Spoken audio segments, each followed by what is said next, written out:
abras tu Biblia en el libro de Mateo y vamos a ponernos de pie. Bueno, esta gente se sienta, se para, canta, aplaude. Esto es la casa de Dios, y en la casa de Dios nos alegramos y nos gozamos, y cada cosa que se hace en la casa de Dios se hace para glorificar el dulce nombre de nuestro Señor Jesucristo. Amén. Mateo capítulo 7.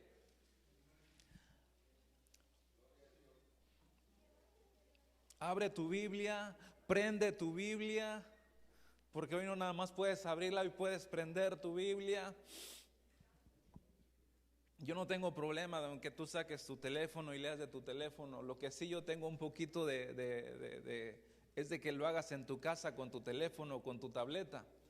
Porque por ahí estás leyendo la Biblia en tu teléfono y de repente te cae un mensaje, un texto o un estado de alguien y dejas de leer la Biblia y empiezas a ver otras cosas. Así que yo te voy a dar un consejo. Cuando leas la Biblia en tu casa, léelo con este libro,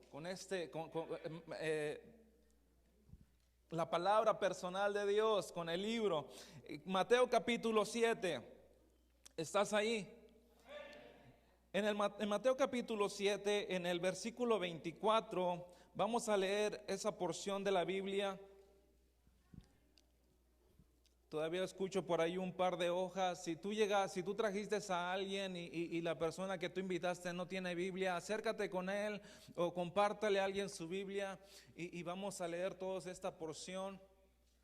Mateo capítulo 7, versículo 24. ¿Estamos ahí?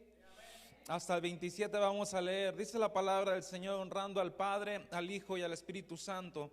Cualquiera pues que me oye estas palabras y las hace, le compararé a un hombre prudente, di conmigo prudente, que edificó su casa sobre la roca. Descendió lluvia y vinieron ríos y soplaron vientos y golpearon contra aquella casa y no cayó, porque estaba fundada sobre la roca. Di conmigo, fundada sobre la roca.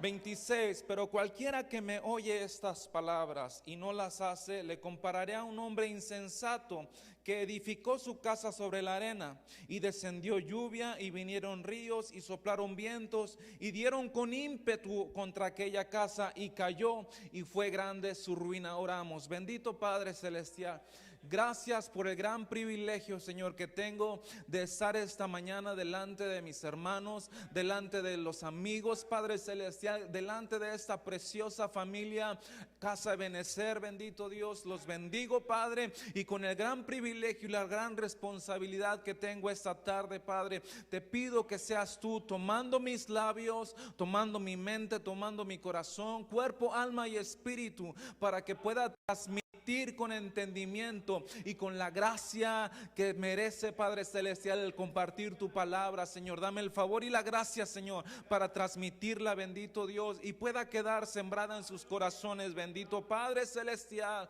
te doy gracia, que no hable palabra vana ni palabra humana, Señor, sino la indicada, que venga de tu corazón. En el nombre de Jesús de Nazaret, puedes sentarte, y mientras te sientas, dale un fuerte aplauso a Dios en esta preciosa tarde. La porción que acabamos de leer, que está en Mateo capítulo 7, versículo 24 al 27, es la culminación de un sermón muy conocido que es llamado en la Biblia el Sermón del Monte, que empieza en el capítulo 5 de Mateo. Este Sermón del Monte, por muchos muy conocido, insisto con esto, es una serie de normas que Jesucristo vino a hablar. Si tú lees en tu casa capítulo 5, y te voy a invitar que lo haga, te vas a dar cuenta que Jesús se sube a una montaña cuando ve a la multitud y a sus discípulos, y subiéndose al monte, dice el capítulo 5, les empezó a hablar y les empezó a enseñar. Estaba Jesús ahí en el monte, empieza a transmitir las palabras que estaban en su corazón, y cuando el pueblo de aquella época empezó a recibir las palabras de Cristo, fue como un choque. ¿Por qué como un choque? Porque el pueblo de Israel, los judíos para entonces, estaban acostumbrados a ciertos ritos que ellos llevaban, que fueron transmitidos a través de la ley, a través del Pentateuco. La Biblia, los primeros 5 libros de la Biblia, Génesis, Éxodo, Levítico, Números, Deuteronomios, es conocido como el Pentateuco. En otras palabras, es donde Dios les dio la ley a su pueblo, una ley para que se rigiera, una ley para que pudieran vivir, un número de normas en los cuales aquel pueblo podría convivir entre ellos, podían relacionarse con Dios. Mas sin embargo, cuando Jesucristo viene, la Biblia habla de 400 años de silencio, donde no hubo comunión entre el hombre y Dios. Dios no hablaba a su pueblo, y en ese periodo, después de esos 400 años, es cuando Jesús aparece. Y cuando Jesús hace su aparición, uno de los primeros mensajes o sermones fue este del cual te estoy hablando, con el cual me estoy introduciendo a lo que te quiero hablar esta tarde, que es el Sermón del Monte.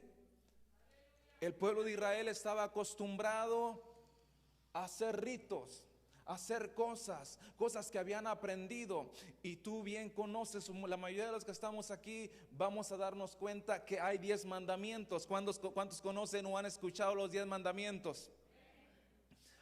No matarás es uno de ellos, y así son 10, pero ciertamente son 603 reglas y mandamientos que Dios le dio al pueblo de Israel, y están transmitidos a través de esos 5 libros, que es el libro de Pentateuco, los Pentateucos. Pero ahí Dios le estaba dando normas para que el pueblo de Israel se indicara, se caminara, se comunicara con Dios. Mas sin embargo, te lo voy a poner de esta manera: cuando el pueblo de Israel empieza a cumplir con los rituales, empieza a hacer lo que Dios le había establecido, fueron perdiendo el verdadero significado de aquellos 10 mandamientos. Fueron perdiendo el verdadero significado o el valor que tenían aquella escritura, aquella ley establecida por Dios en el Pentateuco. Hoy en día el ser humano conoce mucho sobre Dios. Hoy en día el ser humano conoce mucho sobre qué es bueno y qué es malo. Mas sin embargo, aunque lo conocemos muchas de las veces, hemos restadole el valor a lo que realmente esos mandamientos tienen que ver. Y cuando Jesús aparece en la escena al mundo y empieza su ministerio, y Él se para y empieza a predicar estos principios de la Biblia, para el pueblo judío, para el pueblo de aquella época, para los sacerdotes, fue como un choque. Porque ellos conocían la ley, conocían los mandamientos, pero cuando Jesús viene y les dice: esto es lo que la ley dice, pero esto es lo que yo digo. En otras palabras, Él dice en el capítulo 5: no he venido para abrogar la ley, sino he venido para cumplir la ley. Y cuando el pueblo escucha estas palabras, esto le revienta la cabeza. Porque empiezan a decir: ¿quién es este? ¿Quién es este que viene a decir que lo que nosotros estamos haciendo está mal? Que ahora se tiene que hacer de esta manera. Te voy a decir por qué. Porque Jesús vino y pudo entender por qué ellos hacían lo que hacían.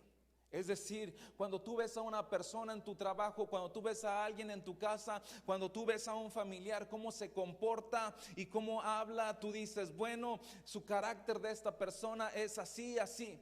Él es enojón.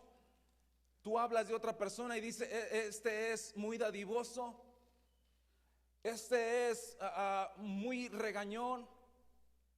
Y eso es lo que nosotros conocemos como sus apariencias, lo que aparenta ser la persona. Pero para que esa persona haya llegado a hacer eso que él hace, o que cómo se demuestra a los demás, hay un trasfondo dentro de él. Te pongo este ejemplo. Cuando tú ves una montaña o ves una piedra sobre la tierra, tú solamente alcanzas a ver cierta parte de la piedra o cierta parte de la montaña. Lo superficial es lo que podemos decir, oh, es de este tamaño, es de aquel tamaño, pero solamente si ahondamos debajo de la tierra nos vamos a dar cuenta qué tan grande o qué tan profundo es. Jesucristo vino en aquel tiempo y pudo entender por qué el pueblo judío, por qué los sacerdotes, por qué toda esta gente actuaba de esa manera. Porque Él pudo ya escudriñar los corazones. Hermano Fernando, ¿qué es lo que me quiere decir con todo esto? A donde te quiero llevar en esta preciosa tarde, que cuando Jesús vino a la tierra, vino a hablarles del reino de Dios. No les vino a hablar de religión. No les vino a hablar tampoco de qué es lo que tenían que hacer, que tenías que pagar tanto, que tenías que hacer esto, que tenías que hacer obras para ser salvo. Él vino a decirles y a demostrarles el reino. El reino de Dios se obtiene por gracia. Di conmigo, gracia. Gracia es algo que tú y yo no merecemos. Gracia es algo que tú y yo no podemos comprar, no tenemos el dinero para comprar. Es algo que se te da solamente por guapo. Deja explico esto, porque para mis hermanos dominicanos guapo es enojado. El otro día estaba predicando allá con el pastor Acosta, de las primeras veces que iba, y les digo, se ven todos guapos, y todos se me quedaron mirando así como... porque la mayoría son dominicanos. Y Jesús viene a demostrarles del reino. De hecho, en estos dos versículos, capítulo 5, capítulo 6, capítulo 7, Dios les habla de una serie de temas que para mi gusto es el mejor de los sermones que se ha predicado en toda la historia. Tú puedes mencionarme cualquier predicador y no hay ningún predicador como Jesucristo. La mejor exégesis, la mejor exposición, porque ese era Cristo.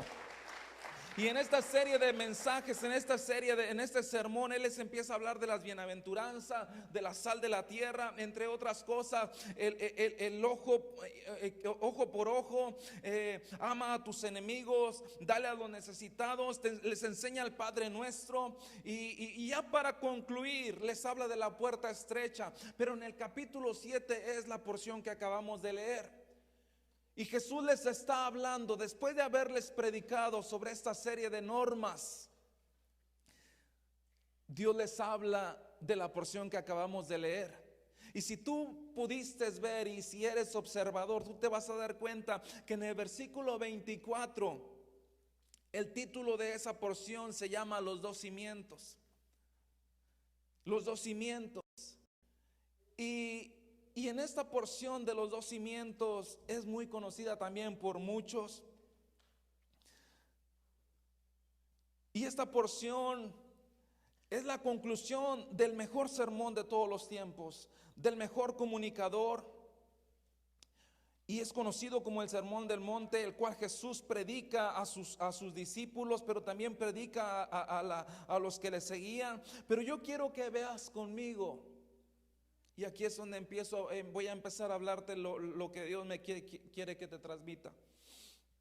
En esta porción de la Biblia, después de que Jesús predicó este sermón y les enseñó normas, ahora Él hace una comparación entre dos hombres, entre un hombre prudente y entre un hombre insensato. Y veamos las similitudes que tienen estos dos hombres, porque te voy a hablar de los dos cimientos en esta preciosa tarde. Son dos hombres, los dos quieren construir una casa, la porción que acabamos de leer. Los dos tienen el mismo sueño, los dos quieren construir una casa. Es decir, en este lugar, hoy en esta mañana, todos los que estamos aquí, todos tenemos sueños, todos tenemos anhelos.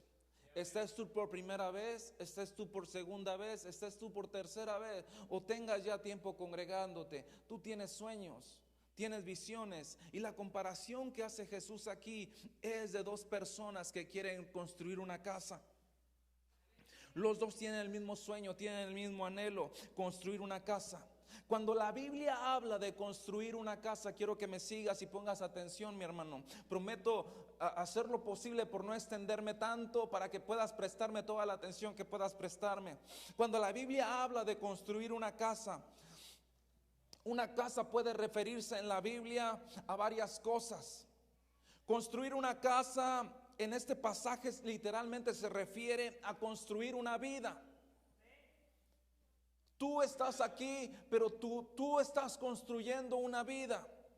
Tú estás aquí, pero estás construyendo un futuro. Nadie de los que estamos aquí dice, oh, pues a mí no me importa el día de mañana. Ciertamente yo siempre digo esto, el día de mañana nadie lo tiene todavía. Ni siquiera tienes la próxima hora. Ni siquiera tienes los planes que estás haciendo para la próxima semana. Ni siquiera tienes los próximos 5 minutos. Nadie los tiene. Sin embargo, todos hacemos planes porque queremos construir una vida. Queremos construir una buena familia. Y aquí en esta porción Jesús se refiere literalmente a que 2 personas estaban queriendo construir una vida. En esta porción significa eso. 2 personas construyendo una vida. Nadie quiere vivir una vida de fracasos. ¿O quién de los que estamos aquí, que nos visita por primera vez, o de los que nos sentamos aquí domingo tras domingo, semana tras semana, dice, yo estoy planeando fracasar la próxima semana? Yo estoy emprendiendo este negocio, pero mi mayor deseo y mi mayor anhelo es que me vaya mal en el primer negocio que haga. Por supuesto que no, porque todos quieren construir una vida saludable, una vida que traiga recompensa después de haber tomado buenas decisiones. Nadie quiere fracasar. Nadie quiere fracasar con sus hijos, nadie quiere fracasar en el trabajo, nadie quiere tomar una carrera. Los jóvenes no quieren tomar una carrera y después decir, oh, pues no me gustó esta carrera. ¿Por qué? Porque nadie está dispuesto a fracasar. Nadie mete en su mente, yo quiero fracasar.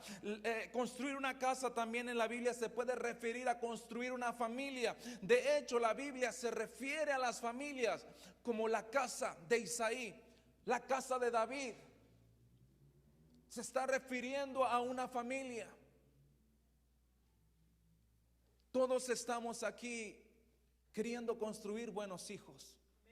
Todos estamos aquí queriendo construir una buena familia. Ninguna de las personas que está planeando casarse,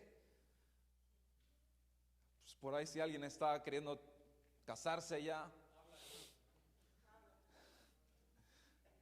ninguno de los que planean casarse el día de su boda van a donde el juez o van delante del altar y van pensando, yo voy a casarme, pero mi mayor deseo es fracasar en la primera semana. Nadie se casa pensando eso. Me voy a casar, pero dentro de 5 años quiero fracasar en mi matrimonio. Me voy a casar, pero dentro de 10 años voy a fracasar. La Biblia se refiere a construir una casa, a construir también una familia. A construir una familia. Es decir, te hago una acotación rápido. Se refiere en esta porción a construir una vida con significado, una vida con valor, pero también puede significar a construir una familia. Y todos queremos tener buenos hijos, ¿me equivoco? ¿Quiénes de ustedes dicen, yo estoy esperando para que mi hijo cumpla 18 años y irlo a visitar a la cárcel? Nadie, porque queremos construir una buena familia. Los dos querían una vida con significado, los dos cimientos.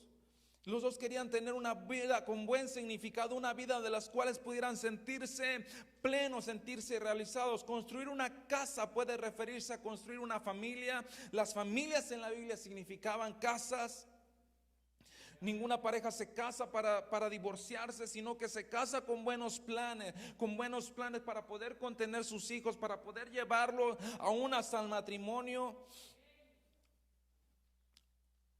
Esa es una cosa que ellos tenían en común. Los dos querían construir una casa.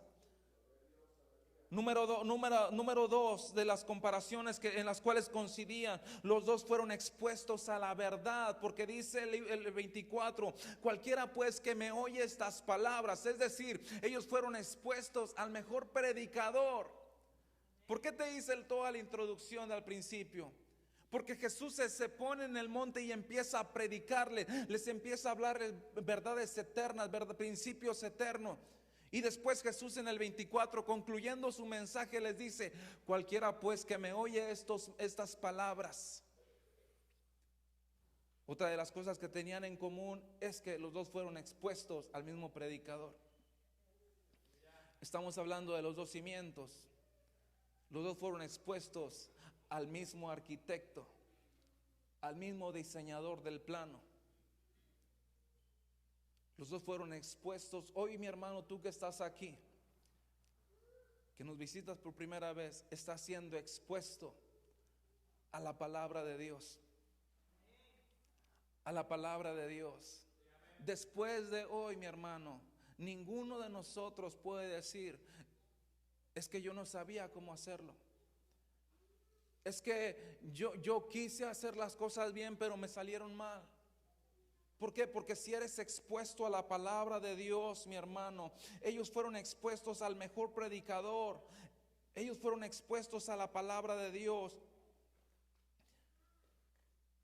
Ellos habían escuchado las palabras de Jesús. Juan capítulo 17, versículo 17 dice, santificaos en tu verdad. Tu palabra, santifícalos en tu verdad, tu palabra es verdad. Una de las cosas que me llama mucho la atención es que en Juan capítulo 17, versículo 17 dice esta porción que te acabo de leer. Santifícalos en tu verdad, tu palabra es verdad. Pero otra de las cosas que más me impacta y quiero que tú lo guardes en tu corazón en esta preciosa tarde, es que cuando el discípulo Juan está dando una reseña de Jesús en su carta de los evangelios, Juan dice, en el principio era el verbo y el verbo era con Dios y el verbo era Dios. Pero luego el versículo 14 del capítulo 1 dice, y aquel verbo fue hecho carne y habitó entre nosotros y vimos su gloria como la del unigénito del Padre. En otras palabras, Jesucristo era la verdad eterna de Dios que existió en el principio, por la eternidad. Él era la verdad. La palabra que se usa para palabra, ahí válgame la redundancia, es la palabra logos. Y esa misma palabra es la que se usa para mencionar Juan el Bautista. El verbo era Dios y el verbo era con Dios. ¿Qué es lo que te quiero decir, mi hermano? Que Jesucristo mismo, que caminó sobre la tierra, era la palabra encarnada desde la eternidad. Estos dos comparaciones que Jesús está haciendo, de los dos cimientos, son dos personas que se sientan a escuchar la palabra de Dios. Los dos son expuestos a la verdad eterna de Dios, como tú y yo hoy estamos siendo expuestos. Déjame te doy un significado de lo que es verdad. Verdad es el estándar fijo de Dios por el cual nuestra realidad es medida. Ese es un significado que yo puedo sacar después de leer la palabra de Dios, de qué es la verdad. Porque tú puedes ir a un diccionario y buscar qué significa la palabra verdad y tú te vas a dar cuenta de varias definiciones. Pero la verdad a través de la Biblia es el estándar fijo de Dios por el cual nuestra vida es medida. Te pongo un ejemplo. Yo no sé si tú has tenido la oportunidad de ir a uno de esos juegos, a un lugar de juegos, Kings Islands, a un lugar de juegos. Para subirte a un juego hay una regla que está antes de entrar al juego para el tamaño, y esa regla que ellos tienen es la medida necesaria que se necesita para poder entrar al juego. Mi hijo en una ocasión fuimos a un parque de agua y mi hijo se quería meter a un juego y lo paramos ahí y no dio la medida, no pudo entrar. ¿Qué es lo que te quiero decir con esto? Que la verdad es eso, la verdad de Dios es eso, el estándar fijo de Dios La palabra de Dios no se mueve, no se acomoda a como yo quiero. La palabra de Dios yo no la voy a bajar para acomodarla a mi gusto. La palabra de Dios no me la voy a acomodar. Yo me tengo que adaptar a la medida estándar que Dios ha puesto para poder caminar en el reino de Dios. ¿Qué es lo que te estoy diciendo, mi hermano? Que ellos fueron expuestos a la palabra. Cada vez que venimos a una congregación, cada vez que nos sentamos a escuchar la palabra de Dios, todos somos expuestos a la verdad de Dios. Pero quiero que entiendas esto. Versículo 24 dice: todo aquel que me oye estas palabras, lo compararé a un hombre prudente y a un hombre necio. ¿Por qué? Porque a pesar de que podemos ser expuestos a la palabra de Dios, te lo repito, al estándar fijo de Dios, que no se mueve ni para arriba ni para abajo, está fijo. Cada vez que nos ponemos a esa medida y nos damos cuenta que no damos la medida que Dios requiere para que seamos sus hijos. Es decir, un claro ejemplo, la palabra de Dios me manda a perdonar. Y cuando yo puedo predicar o yo predico, yo te digo, tú tienes que perdonar. La palabra de Dios nos manda a perdonar. Tú puedes decirme: es que tú no sabes lo que me hicieron. Es que tú no sabes por lo cual yo he pasado. No, yo no lo entiendo y no lo voy a entender quizás. Pero la medida estándar de Dios es esa. Dios nos manda a perdonar. Yo no la traigo a donde yo me acomodo. Yo me tengo que apegar a la palabra de Dios. Cuando tú eres expuesto a la palabra de Dios, mi hermano, tú eres expuesto, pero tú te vas de aquí y tú tienes la decisión de ponerla en práctica o desechar lo que escuchaste. Lo que te estoy queriendo enseñar en esta tarde, y el tiempo pasa rápido. El tiempo pasa muy rápido. Los dos querían edificar una casa, los dos querían edificar una vida con significado, pero los dos fueron expuestos a la palabra. La palabra es la verdad eterna de Dios.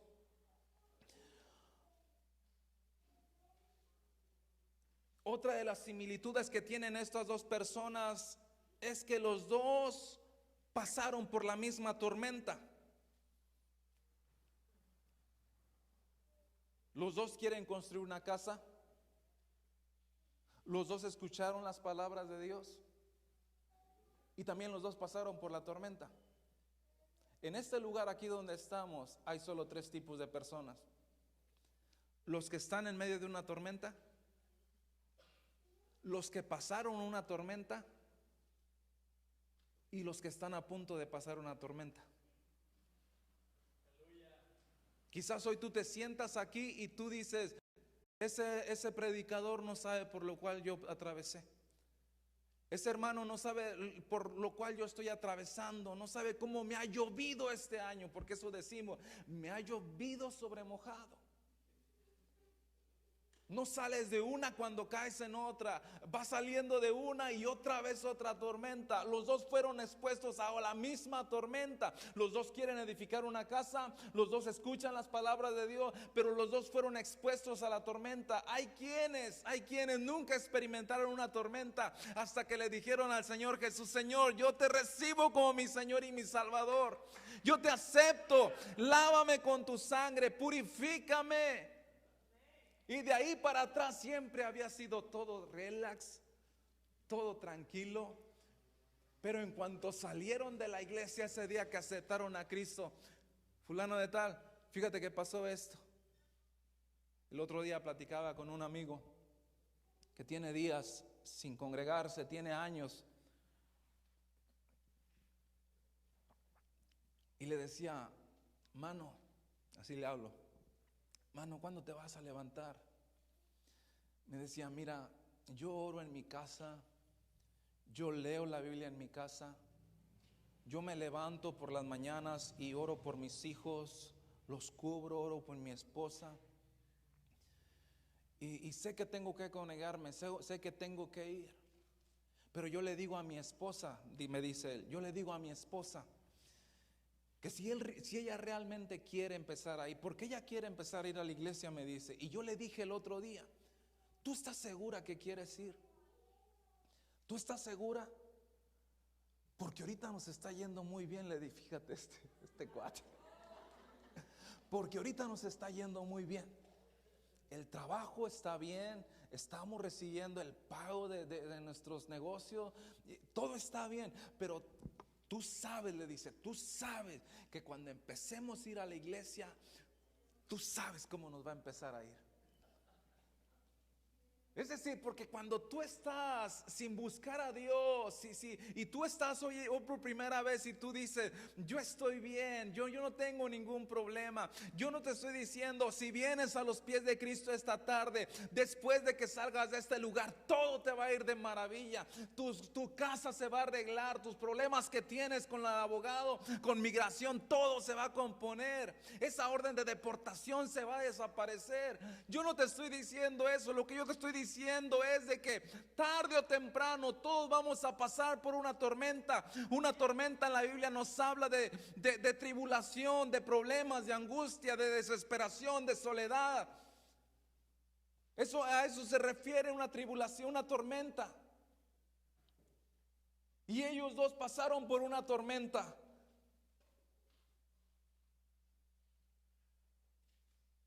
Pero fíjate lo que sigue diciendo. Uno edificó sobre la peña y el otro edificó sobre la arena. Aquí es donde empiezan las diferencias. Lo que tenían en común es que los dos querían construir una casa. Lo que tenían en común es que los dos escucharon las palabras de Dios, tenían el mismo plano, el mismo diseño, el mismo arquitecto era quien les estaba dando el plano de cómo construir una casa, una vida, una familia, un hogar, un matrimonio, un negocio. Los dos querían construir una buena vida con significado y los dos les vino la tormenta. Pero aquí es donde empiezan las diferencias. Uno hondó sobre la roca y el otro puso su fundamento en la arena. Quiero que entiendas esto. Hay lugares donde yo soy, en el bello pedacito de cielo, de paraíso en la tierra, Ciudad Victoria, Tamaulipas. En ese lugar, perdón, en ese lugar hay como la ciudad fue creciendo muy rápido, se tuvo que ir construyendo hacia la sierra. Y los terrenos que se empezaron a construir hacia la sierra, por su lógica, es piedra. Y hay gente que compró terreno ahí y empezó a edificar sus casas. Y para poder construir una casa, ellos tenían que romper la piedra. Tenían que romper la piedra. Te voy a dar un punto aquí muy importante. Cuando tú quieres construir una vida con significado, una vida que después a la distancia tú puedes decir, realmente mi vida valió la pena, te va a costar. Te va a costar. Porque cualquiera puede construir un castillo de arena en una playa, en la orilla de una playa. Tú vas con tus hijos, si tienes la oportunidad, y van a un lago, ellos empiezan a agarrar una cubeta y ellos están construyendo un castillo de arena. Y no venga el agua o no pase alguien corriendo porque le va a deshacer el castillo que ellos hicieron de arena. Porque construir en la arena no tiene nada, no hay precio, no es rápido. Pero construir sobre la roca, mi hermano, te va a costar. Hermano Fernando, hermano predicador, yo vine hoy este día para poder escuchar las buenas nuevas del Evangelio. Lo que te estoy diciendo esta tarde es de que hay una vida buena para ti. De que Dios tiene una vida con significado para ti. Hoy quizás tú pudiste venir derrotado, hoy tú pudiste venir con problemas, con situaciones, pero es tiempo de que empieces, y Dios te trajo esta tarde para que empieces a escarbar sobre la roca. Te va a costar. De hecho, cuando alguien quiere construir, insisto con esto, sobre un terreno pedregoso, le cuesta más dinero. Le cuesta más dinero, pero si quiere una casa que resista las tempestades y que resista los climas, tiene que escarbar. Los dos querían una vida con propósito, pero uno de ellos escarbó en la piedra y otro de ellos hundó en la arena. Déjame hablarte de cimiento rápidamente. Cuando tú tienes la oportunidad de pasar por el centro y tú pasas a la orilla de una construcción, de un edificio, cuando tú ves qué tan hondo están escarbando ese edificio, tú te das una idea de qué tan grande va a ser ese edificio. Porque no es lo mismo la fundación o el cimiento que se pone para una casa residencial que para un edificio que va a tener que soportar 10, 15, 20 pisos. Es decir, lo que tú escarbas para abajo es lo que va a poder soportar lo que se va a construir. El cimiento tiene que ver con lo principio que se hace en una construcción. El cimiento tiene que ver con lo primero que se pone. Por eso Jesús les empieza a hacer toda esta predicación, porque ellos habían puesto un fundamento a través de la ley, a través de los, pero habían caído en una cierta de ritos que solamente cumplían con el sacrificio, cumplían con aquello que se les había sido dicho, pero habían olvidado o había perdido el valor que realmente significaba el servir a Dios. Y hoy no nada más vengo a hablarle a las personas que nos visitan por primera vez, pero a las personas que se congregan y tienen una vida ya creyendo, caminando en el camino de Dios. Y vengo a hablarle a todos nosotros, para que entendamos que nuestro simiente debe de estar sobre la roca, sobre la peña. Muchas de las veces queremos construir ministerio, queremos construir un servicio sin haber puesto el fundamento. Yo siempre digo esto, y hoy que hablo de esto tengo que usar este ejemplo. Cuando tú construyes, nadie viene y te dice qué bonito fundamento estás poniendo. Creo que la última vez que vine a predicar aquí lo usé este ejemplo. Nadie viene y te aplaude. Oh, cómo escarbaste, qué lindo se ve eso que tú escarbaste ahí. Nadie viene y te dice, oh, qué bonita se ve esa varilla, ese cemento que estás poniendo ahí, porque es el cemento. Nadie viene y te dice eso, porque todos podemos ver lo superficial. Aquí podemos hacer y parecer cristianos, parecer vidas que alaban a Dios, pero realmente el cimiento es lo que te va a sostener, mi hermano. El cimiento es lo que te va a sostener.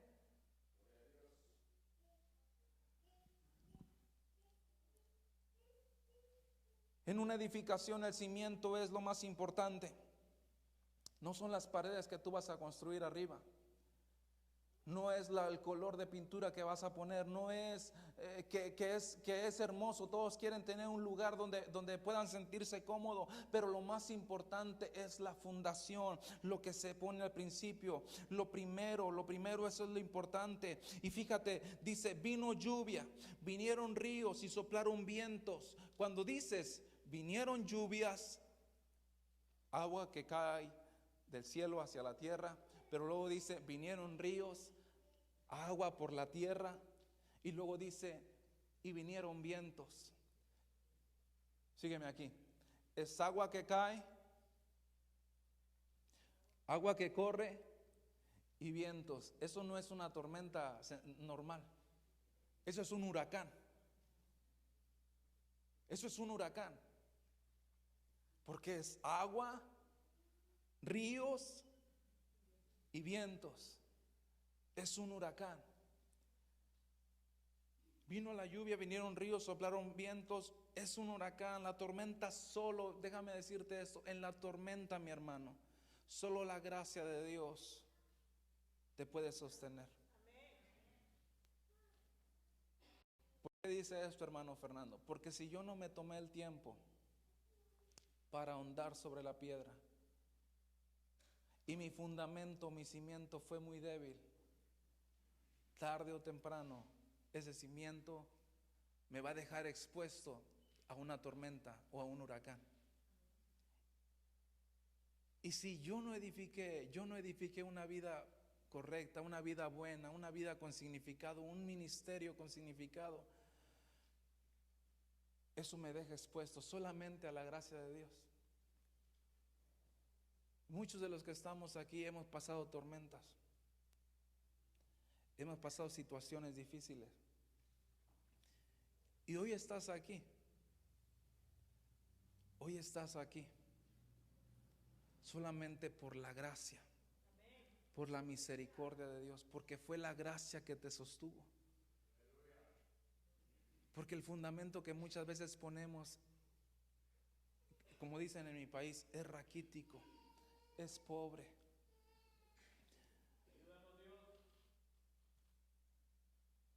Voy terminando. En la tormenta, mi hermano, no se puede tirar una nueva fundación. En la tormenta tampoco se puede reparar una fundación.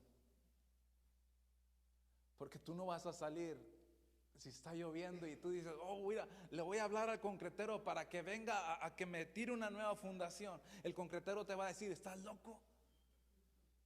Cálmate, espérate a que pase la tormenta y después vamos a hablar sobre reconstruir la fundación. En las tormentas pueden pasar dos cosas. La fundación que pusimos se cae, se destruye. Y cuando dice la palabra, y fue grande su ruina, literalmente es esto, mi hermano. Es la expresión que se usaba cuando alguien venía y le hacía así. Que literalmente rompía o deshacía lo que se había hecho. Cuando dice la Biblia, y fue grande su ruina, es literalmente no quedó nada. Y tú y yo muchas veces hemos pasado por tormentas. La tormenta ha expuesto qué tan profunda o débil fue nuestra fundación. En la tormenta tú no puedes reconstruir, solamente la gracia de Dios te va a mantener ahí. Pero quizás no se destruya por completo, pero pueden tener grietas. Y esas grietas tienen que repararse. Tú hoy estás aquí, mi hermano, y tú puedes decir quizás, tú no sabes lo que yo he pasado, tú no sabes por lo que yo he vivido, no estoy en tus zapatos. El otro día una persona de nuestra familia perdió un ser querido, perdió a su padre, y le dije a mi esposa, vamos a ir a verla. Yo fui y me senté y me dice mi esposa, ¿qué le vas a decir? Le digo, no le voy a decir nada, me voy a sentar a llorar con ella. Llegué ahí y mis palabras más absurdas, ¿cómo te sientes? Se soltó en llanto. Lo que hice, yo solamente la abracé, le dije, no tengo nada que decirte. No tengo las palabras, puedo buscar a través de la Biblia las palabras más perfectas que se acomoden a la situación que tú estás pasando, pero no puedo hacer nada, solamente vengo a llorar contigo. Pero en las tormentas se agrietan las fundaciones. Es fácil de darse cuenta cuando una fundación está dañada. Tú pasas por afuera de una casa y si tiene pared de concreto, tiene pared de bloque. Y si hay aquí algún bloquero, algún concretero, no me va a dejar mentir. Una grieta o una fundación dañada se puede notar en que en la pared corre una línea así, si es bloque, como una escalera. Eso es seña de una fundación dañada. Tú puedes llamar al concretero, tú puedes llamar al drywallero y puedes ser el mejor drywallero y le digas, tápame esa craqueada, no quiero ver esa grieta. El drywallero va a venir, va a sacar sus herramientas, le va a echar el drywall mat, la masa, te la va a dejar, te la va a lijar y vas a llamar al pintor, o si él mismo te la pinta, esa pared va a quedar nítida. Pero al paso de 3, 4 meses, esa grieta va a volver a salir. Muchos de los que estamos aquí, mi hermano, tenemos grietas en nuestros corazones. Muchos de los que vinieron aquí tienen grietas en sus corazones. Aún personas que tienen años sirviendo a Dios están con grietas en sus corazones. Hemos tratado muchas veces de maquillarla, ponerle una buena reparación, y al cierto tiempo vuelve a salir. Una grieta en un matrimonio. De repente hubo un pleito. Mira, yo te puedo dar cátedras de pleitos. Ustedes ven a la hermana Ana, pero la hermana de Ana es salvadoreña.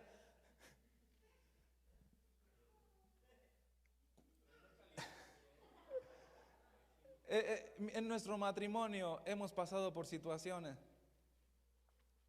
en los cuales, si no hubiera estado la mano de Dios, ella hubiera agarrado por su lado y yo por mi lado. Hubo grietas que nos surgieron en el matrimonio.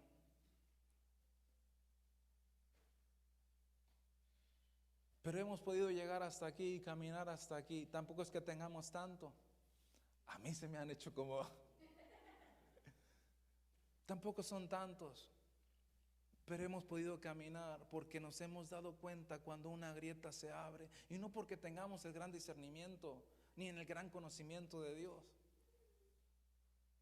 Pero toda grieta que no es solucionada, mi hermano, tarde o temprano tú la puedas maquillar, puedas venir al altar y decirle al Señor: Señor, perdóname, Señor, corrige esto en mí. Pero si tú no atacas, si no atacamos lo que realmente está dañando esa fundación, esa grieta tarde o temprano va a salir, mi hermano. Y lo que tú quieres edificar, por eso Jesús, insisto con esto, les está haciendo la comparación de dos cimientos, de dos personas, uno que construye sobre la roca y otro que construye sobre la arena. Al final de que yo termine te voy a preguntar sobre qué fundación tú estás construyendo. Voy a terminar ya casi.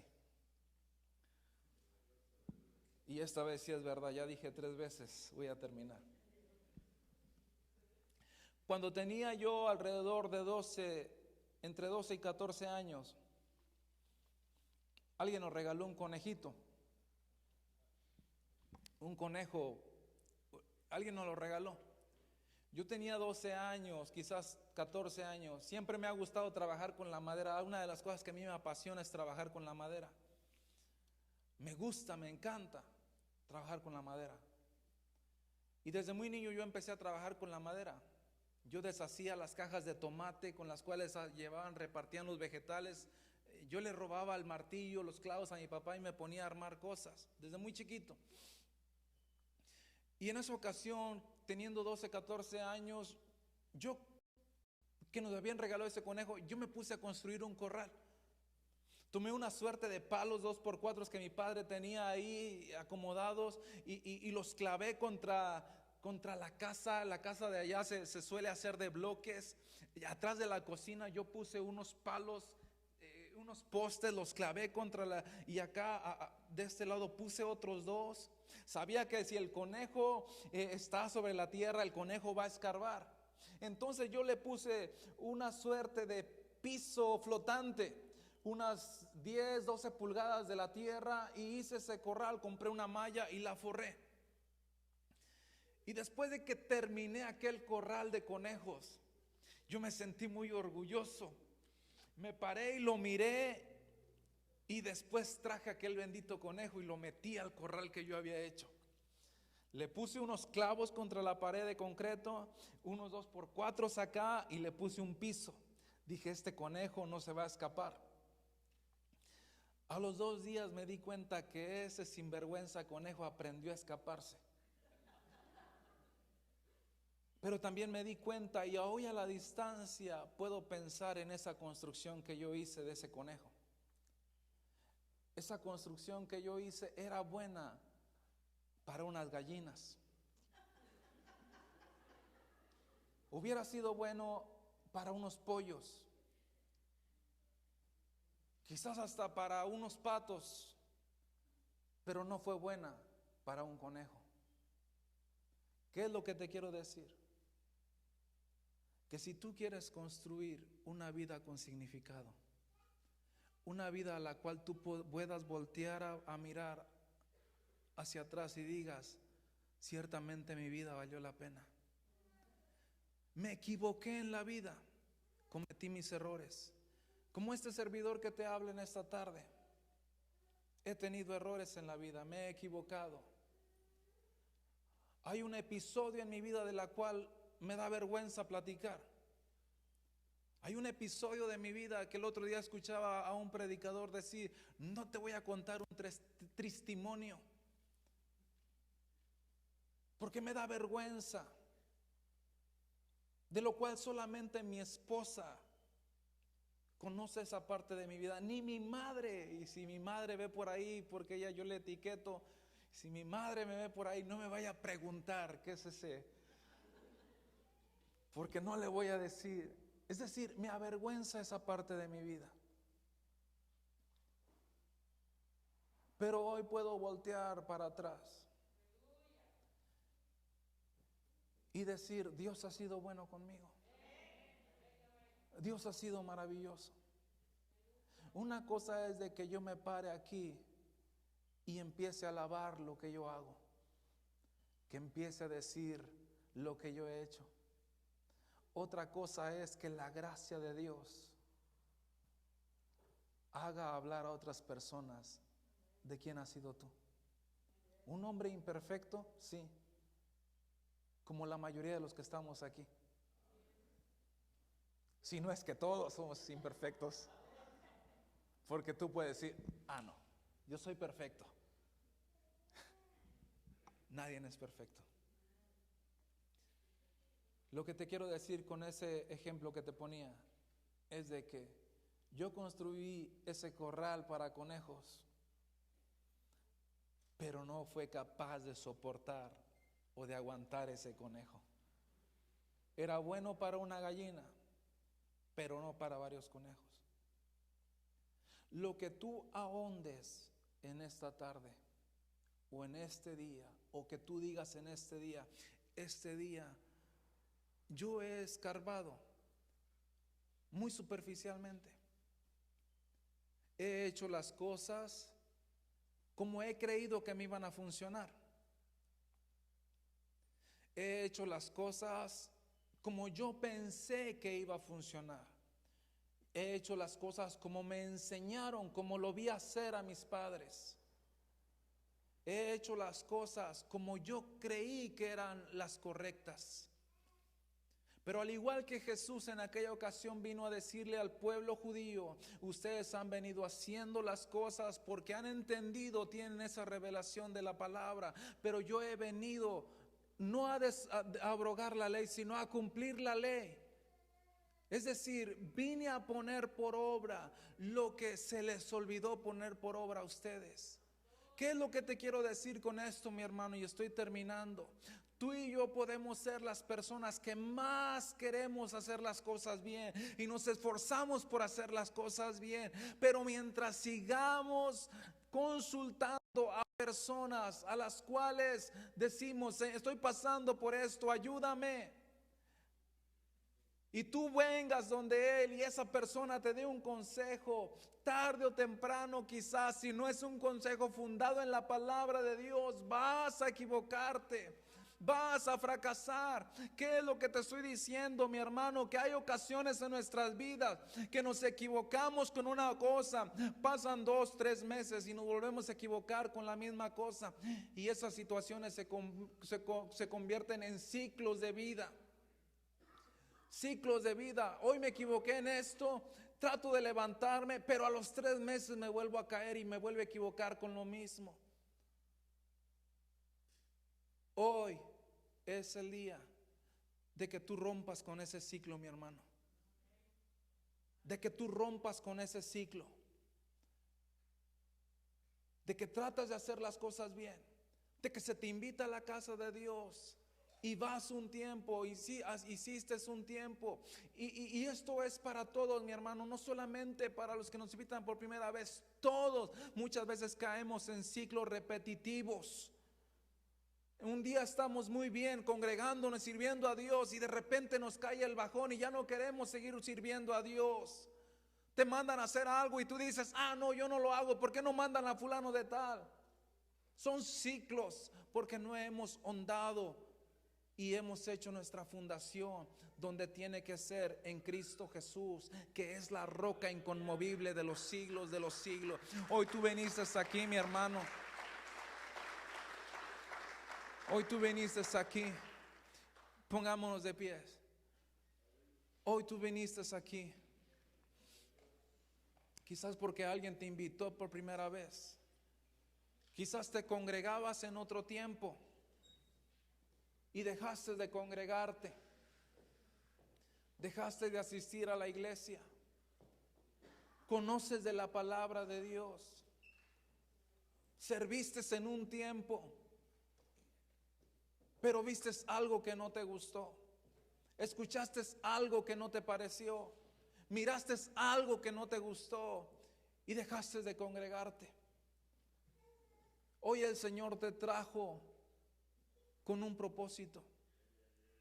Hoy el Señor te trajo para hablarte de que tienes la oportunidad de edificar tu vida y hacerla correctamente, que es a los pies de Cristo, y tomando una fundación que va a soportar a tu familia, que va a soportar lo que viene detrás de ti, que va a soportar a tus hijos. No sigas construyendo en tierras movedizas, no sigas construyendo en tu propia opinión, no sigas construyendo con tus propios pensamientos, no sigas construyendo como tú piensas que van a salir las cosas bien. Empieza a construir sobre el fundamento que es Cristo Jesús.